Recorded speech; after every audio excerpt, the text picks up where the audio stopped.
Okay, so right now we want to talk about the one of the new chapter of our discussion. ठीक है, the name of chapter is electrochemistry. Okay, so in this chapter we want to talk about two types of cell.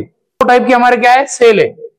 एक cell ऐसा है जिसके help से हम क्या करते हैं, केमिकल रिएक्शन कैरिड आउट करते हैं इलेक्ट्रिकल एनर्जी की हेल्प से. और एक सेल ऐसा है केमिकल रिएक्शन होने के बाद हमको क्या मिलता है, इलेक्ट्रिकल एनर्जी. ऐसे दो टाइप के सेल की स्टडी हमको इस चैप्टर में करनी है. ठीक है,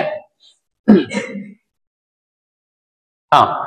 तो electrochemistry is talking about the study of relationship between chemical reaction and electrical energy. Okay, जब कभी भी केमिकल रिएक्शन होगी तो उस केमिकल रिएक्शन से क्या होगी, इलेक्ट्रिकल एनर्जी प्रोड्यूस होगी. उसी को हम कहते हैं electrical energy. Okay, I mean electrical energy नहीं, electrochemistry. Okay, it is the branch of chemistry which deals about relationship between electrical energy and chemical reaction. Okay, interconversion of electrical energy and chemical reaction, that is called as electrochemistry. Okay, in this topic we are going to understand a different type of redox reaction. redox reaction आपको पता है ऐसी chemical reaction जिसमें oxidation और reduction क्या होता है, simultaneously होता रहता है. मतलब इधर अगर रिडक्शन होगा तो इधर क्या होता है, ऑक्सीडेशन.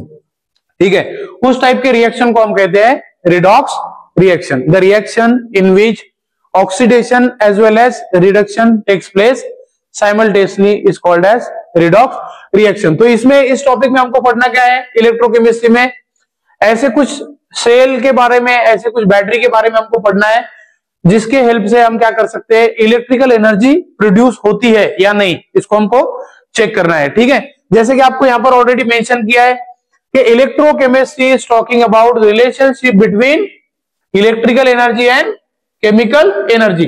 अब ये इलेक्ट्रिकल एनर्जी और केमिकल एनर्जी ये कब प्रोड्यूस होती है, with the help of redox reaction. और रिडॉक्स रिएक्शन आपको पता है, रिडॉक्स रिएक्शन मतलब ऐसी रिएक्शन जिसमें oxidation as well as reduction एक साथ में होता है. ठीक है, तो इस तरह से इसमें कुछ टॉपिक्स हमको पढ़ने हैं जैसे कि cell, battery, corrosion and electrolysis. इस तरह के ये मेन इंपॉर्टेंट टॉपिक है इस चैप्टर के, जैसे कि सेल, बैटरी, कोरोजन और इलेक्ट्रोलाइसिस. ठीक है, तो हम आगे बढ़ेंगे अभी इस चैप्टर में.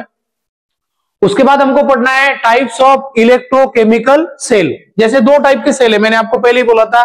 कितने टाइप की सेल है, दो टाइप के. एक पहला सोर्स सेल है आपका कौन सा है, जैसे यहां पर आपको दिया है पहला जो सेल है आपका वो कौन सा टाइप का है, आपका इलेक्ट्रोलाइटिक सेल है. कौन सा है, इलेक्ट्रोलाइटिक, जो क्या करता है, इलेक्ट्रिकल एनर्जी को किसमें कन्वर्ट करता है, केमिकल एनर्जी में. ओके, ये इस चैप्टर में हमको दो टाइप के सेल पढ़ना है. एक है आपका इलेक्ट्रोलाइटिक सेल और दूसरा है आपका गैल्वेनिक या फिर वोल्टेनिक सेल. ठीक है, इलेक्ट्रोलाइटिक सेल क्या करता है, इलेक्ट्रिकल एनर्जी को किसमें कन्वर्ट करता है, केमिकल एनर्जी में.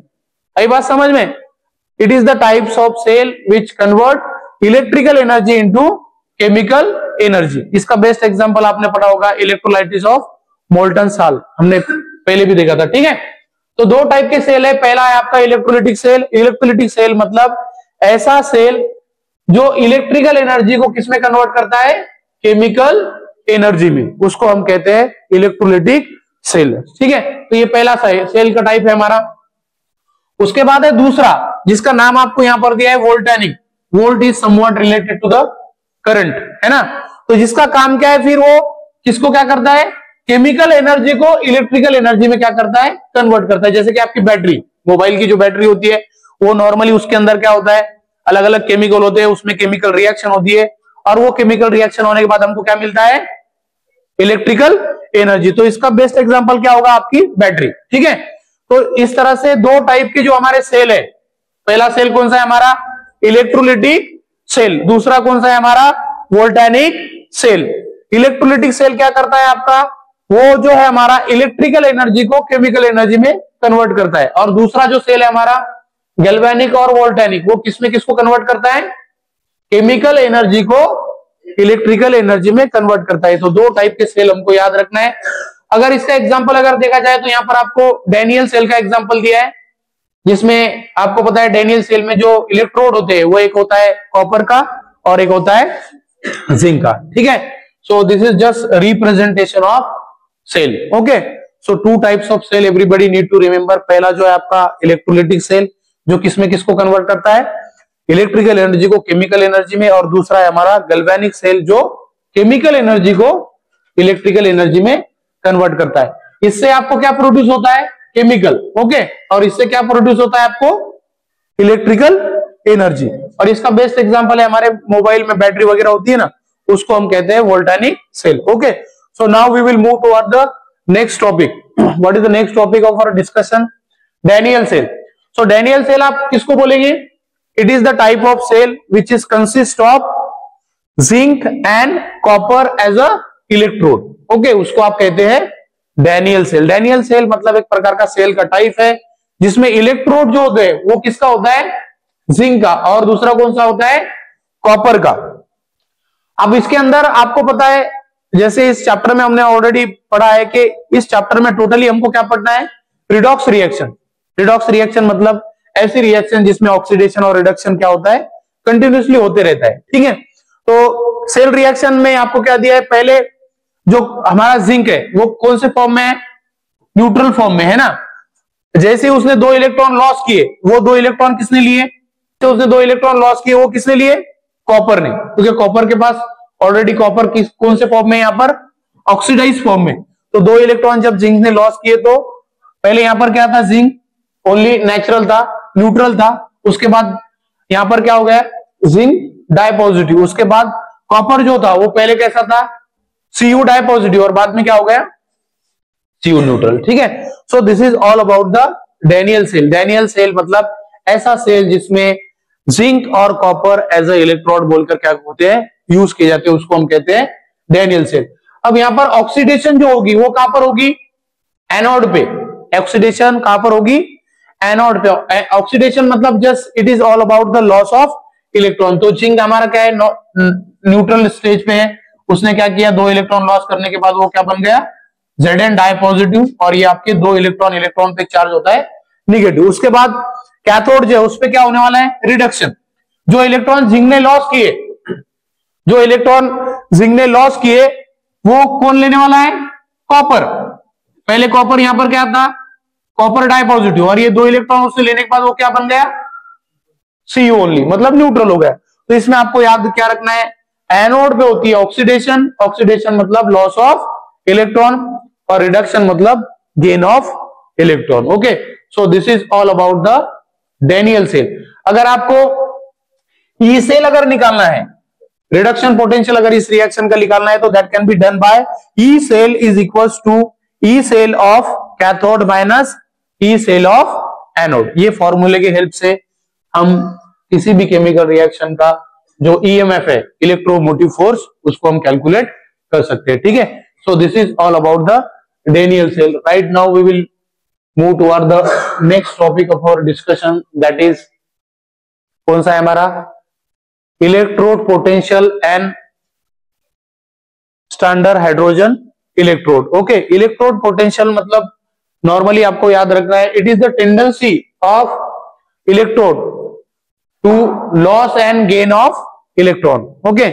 अगर एक इलेक्ट्रोड कितने अमाउंट में इलेक्ट्रॉन लॉस कर रहा है और कितने अमाउंट में इलेक्ट्रॉन गेन कर रहा है, उसको हम कहते हैं electrode potential, okay. Is it clear? And that can be calculated by previous formula, जैसे कि आपको पता है E cell is equals to E naught cell of cathode minus E naught cell of anode, जो हमने इससे पहले देखा है, ओके। उसके बाद है हमारा स्टैंडर्ड हाइड्रोजन इलेक्ट्रोड, ये एक प्रकार का रेफरेंस इलेक्ट्रोड है, ओके। और जिसका जो ई नॉट की जो वैल्यू है वो कितनी है, ऑल अबाउट 0 के इक्वल है, ठीक है।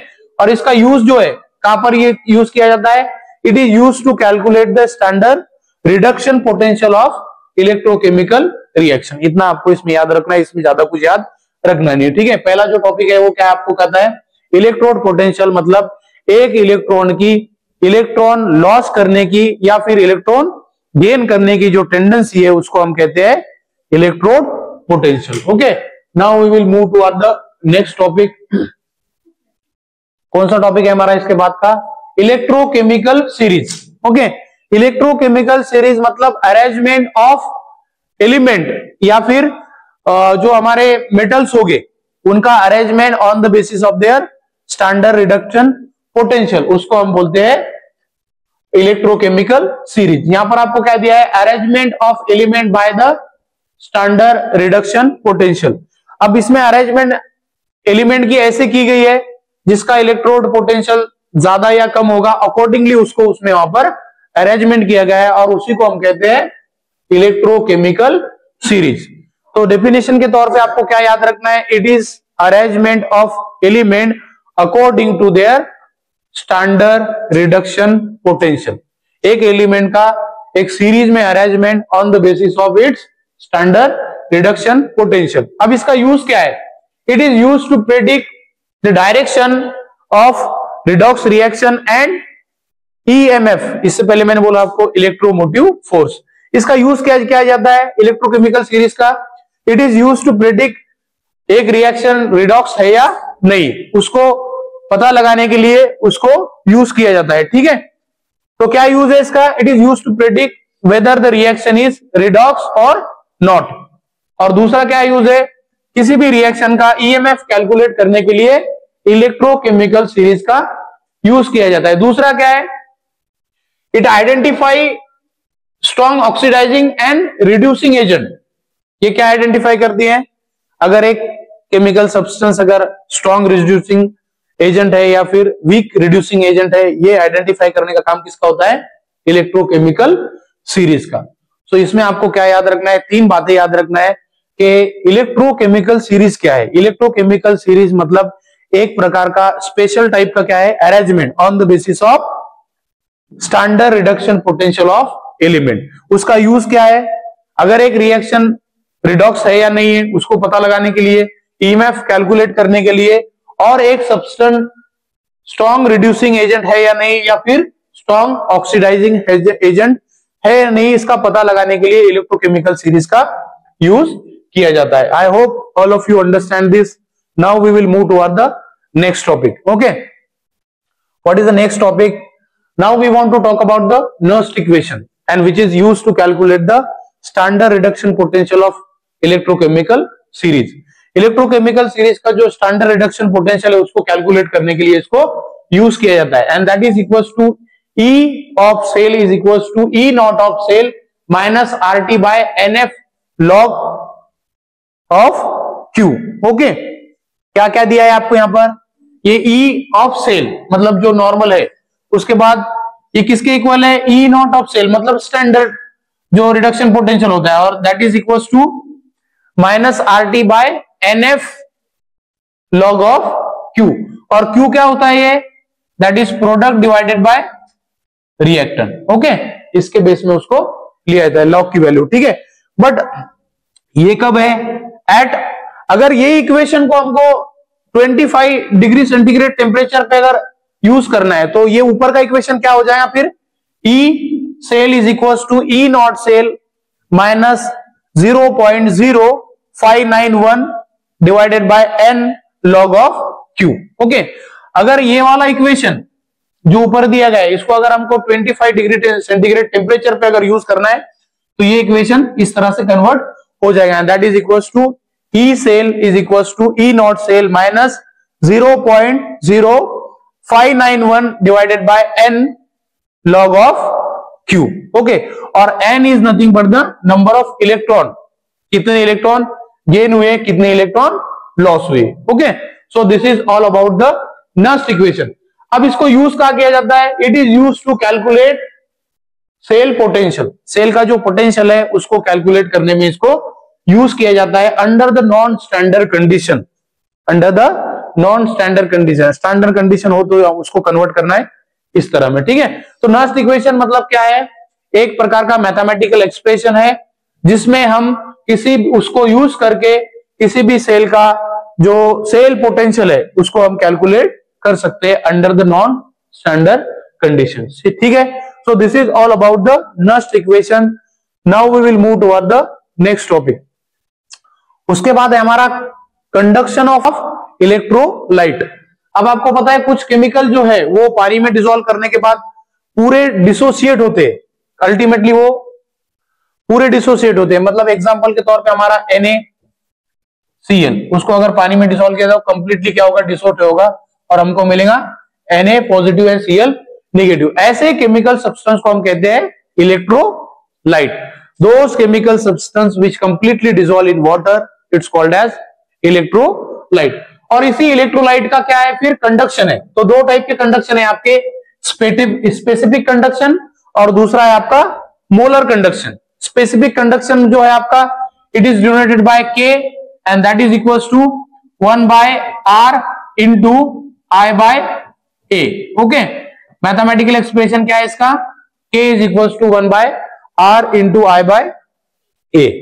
So with the help of this mathematical expression we can calculate the specific conduction of any electrolyte. Okay, उसके बाद है मोलर कंडक्शन। मोलर कंडक्शन मतलब एक मोल सब्सटेंस को 1000 ml वाटर में डिसॉल्व करने के बाद जो हमको कंडक्शन मिलेगा उसको हम कहते हैं molar conduction. And it is represented in mathematical form, that is molar conduction is equals to K into 1000 divided by C। Okay, इस मैथमेटिकल एक्सप्रेशन की हेल्प से हम मोलर कंडक्शन कैलकुलेट कर सकते हैं। और मोलर कंडक्शन जो होगा वो कब आपको मिलेगा, अगर आपने एक मोल सब्सटेंस को 1000 ml वाटर में अगर डिसॉल्व किया और बाद में उस इलेक्ट्रोलाइट से आपको अगर जो कंडक्शन मिलेगा उसको हम कहते हैं मोलर कंडक्शन। लेकिन अगर उसको मैथमेटिकली हमको कैलकुलेट करना है तो that will be molar conduction is equals to K into 1000 divided by C। अब K क्या है आपका यहां पर, स्पेसिफिक कंडक्शन, और C क्या है आपका, concentration. Okay, so this is all about the conduction of electrolyte. वो आपको दो फॉर्म में दिया है, एक स्पेसिफिक कंडक्शन और एक molar conduction. Specific conduction is equals to K is equals to 1/R into I/A। उसके बाद मोलर कंडक्शन आपको दिया है, molar conduction is equals to K into 1000 divided by C। Okay, so this is all about the conduction of electrolyte. Electrolyte तो आपको सबको ही पता होगा है ना। इलेक्ट्रोलाइट मतलब ऐसा केमिकल सब्सटेंस जिसका aqueous solution electrical conductivity show करता है, उसको हम कहते हैं, क्या कहते हैं उसको, इलेक्ट्रोलाइट। इसके बाद हमको पढ़ना है कॉलरैश लॉ। कॉलरैश लॉ आपको कहता है कि अगर हमने किसी केमिकल सब्सटेंस को इनफाइनाइट डाइल्यूशन पे डाइल्यूट कर दिया, बहुत ज्यादा अगर उसको डाइल्यूट कर दिया, तो उस सब्सटेंस का जो मोलर कंडक्शन है वो किस पे डिपेंड होगा, उस सब्सटेंस में जो कैटायन और एनायन प्रेजेंट है उसका सम होगा। Okay, so what is the statement of Kohlrausch law? This law is talking about molar conduction of electrolyte at infinite dilution. बहुत ज्यादा अगर आपने किसी इलेक्ट्रोलाइट को बहुत ज्यादा अगर डाइल्यूट कर दिया तो मोलर कंडक्शन जो होगा वो किस पे डिपेंड करेगा, it will depend on molar conduction of cation and anion present in that particular electrolyte. Okay, so mathematically यहां पर आपको कैसे दिया है, molar conduction at infinite dilution is equals to molar conduction of cation plus molar conduction of anion. मान लो हमारे पास एक इलेक्ट्रोलाइट है कि हमारे पास इलेक्ट्रोलाइट है CH3 CH2, सॉरी ये नहीं, CH3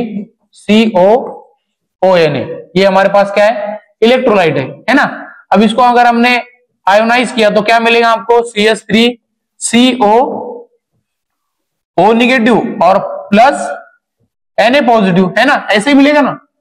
तो ये नॉर्मली वीक इलेक्ट्रोलाइट के साथ है, किसके साथ, वीक इलेक्ट्रोलाइट के। अगर उसको बहुत ज्यादा अगर आपने डाइल्यूट कर दिया तो मोलर कंडक्शन किसके कब कैसे मिलेगा आपको, molar conduction of anion plus molar conduction of cation, इन दोनों का जो सम होगा एट इनफाइनाइट डाइल्यूशन उसको आप बोलेंगे कॉलरैश लॉ।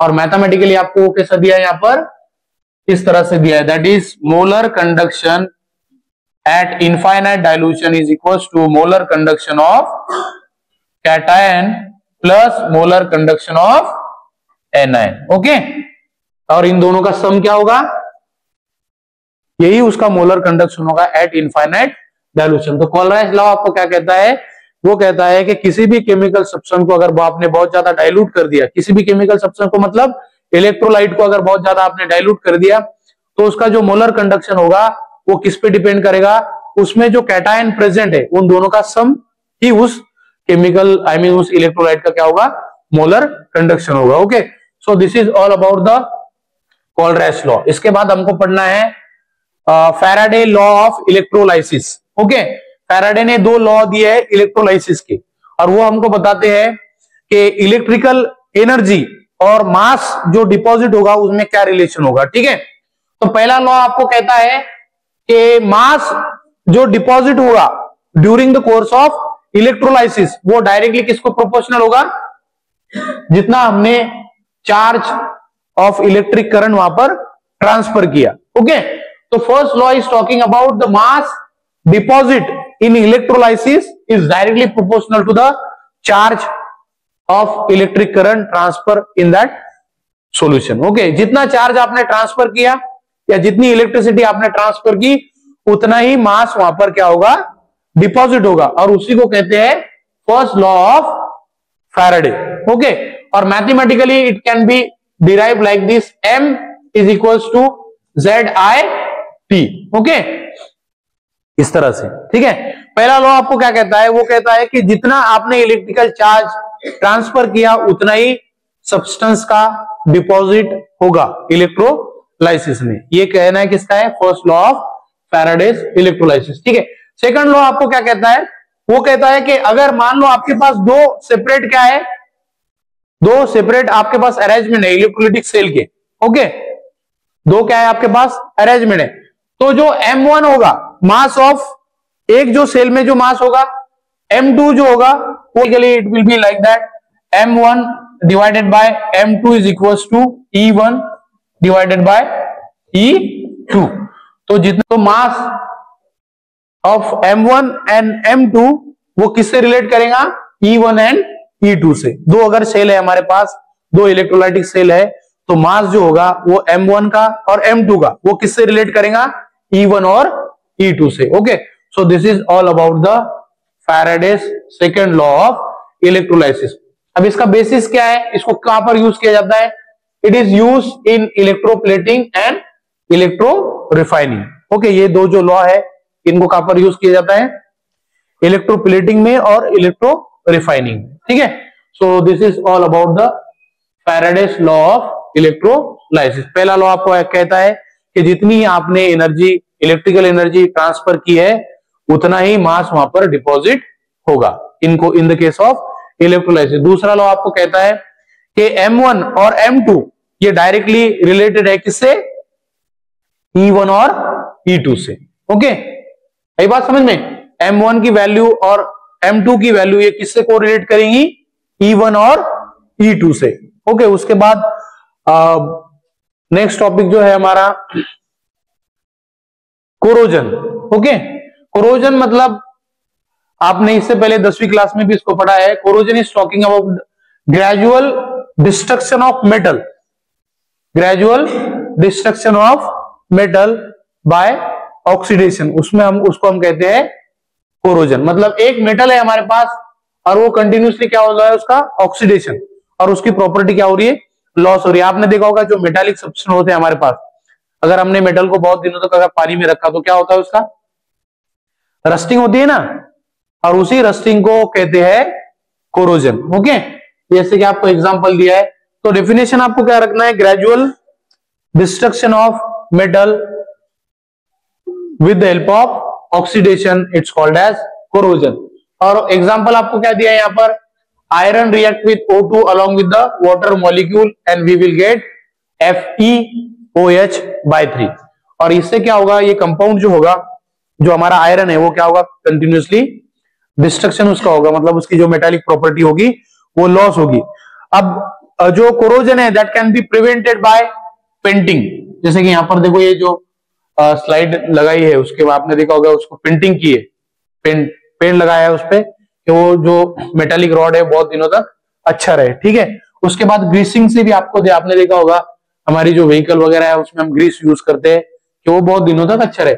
उसके बाद गैल्वेनाइजेशन और कैथोडिक प्रोटेक्शन से भी हम कोरोजन को क्या कर सकते हैं, अवॉइड कर सकते हैं। Corrosion can be avoided by this kinds of method, painting, greasing, galvanising and cathodic protection. ठीक है, so this is all about the corrosion. ठीक है, तो ये थे हमारे कुछ सेल और बैटरीज। उसके बाद कुछ फॉर्मूले यहाँ पर इंपॉर्टेंट। ई सेल अगर आपको कैलकुलेट करना है तो that will be E cell of cathode minus E cell of anode. Okay, उसके बाद एट अबाउट 20 डिग्री सेंटीग्रेड पे अगर आपको किसी सेल का रिडक्शन पोटेंशियल कैलकुलेट करना है तो नर्स्ट इक्वेशन से आप उसको कैलकुलेट कर सकते हैं। That will be E is equal to E cell minus 0.0591 divided by n log of Q। Okay, उसके बाद है आपका specific conduction that is K is equal to 1 by R into I by A। Okay, ये specific conduction के लिए। उसके बाद ये मोलर कंडक्शन के लिए K is equal conduction is equal to K into 1000 divided by C। इस तरह से आप इसको यूज कर सकते हैं। और ये हमारा Faraday's first law of electrolysis M is equal to ZI T। और उसके बाद सेकंड जो था हमारा M1 divided by M2 is equal to E1 divided by E2। So this is all about the chapter called electrochemistry.